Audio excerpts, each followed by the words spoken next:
شاعر سعودي تغزل بوحدة شامية. أنا من بادية حماة لكن ما أعترف بحدود وطني إلا 185 كيلومتر مربع. يقول هو شامية اتصلت غلطانة قالت لي مرحب غسان، قلت لها يا أهلا وسهلا محسوبك عبد الرحمن. قالت لي عفوا أزعجتك، قلت لها يا حلوة عادي ليلي اتصلي بهالنمرة بحب اسمع الصوت الهادي ويتابع. فأنا انبريت له ورديت عليه. أنا عملت بفترة مدير لمؤسسة مطاعم اسمها ليالي لبنان في الرياض بالسعودية، في حي اسمه حي الروضة، تقاطع شارع انكاس وكهرب. قلت يلي تكتب عن شامية متصلة بدها غسان، غلطت بالرقم ودقت لك. جاوبت عبد الرحمن بدي احكي لك عن قصة صارت معي من زمان وانا قاعد بالرياض مشغول وفكري حيران. رنت جوال وجاوبت، قالت لي مرحب حمدان، ولما سمعت صوتي قالت وش فيه صوتك حزنان؟ قلت لها من هو يتكلم؟ قالت لي ما انت بحمدان.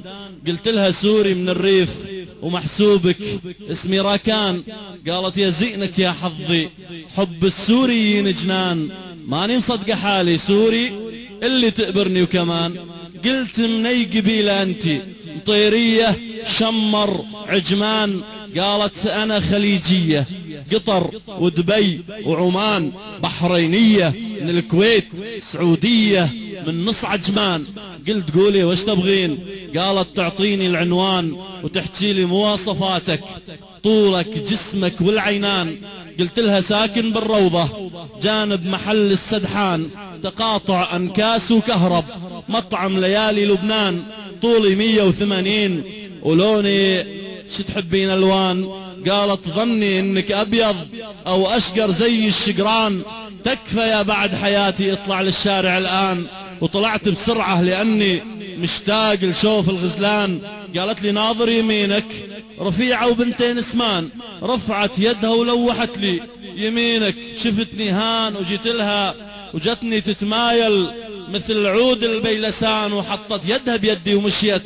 منزلها خلف السمان وتحت البرقع منظر رائع، وردة ربيع بنيسان.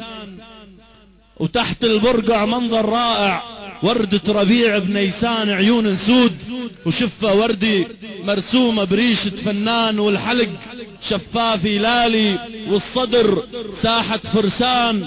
الخص رهيف والرد فردف، نبعت مي وانا عطشان.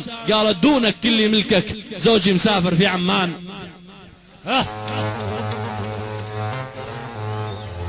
قالت دونك كل ملكك زوجي مسافر في عمان. وتذكرت بذيك اللحظة كيد الملعون الشيطان، استغفرت الله وهربت. دقت لي قالت راكان ما ظنيت انك تتركني عطشانة وانت جوعان. قلت الاكل هدم البيت وهم بيتي فيه العمدان، لو تعطيني مال قارون وفوقها كنوز سليمان. انا تايب من اللحظة دق لزوجك في عمان. اخ ربيع يا عيني وهالسمراء خانتنا، هالسمراء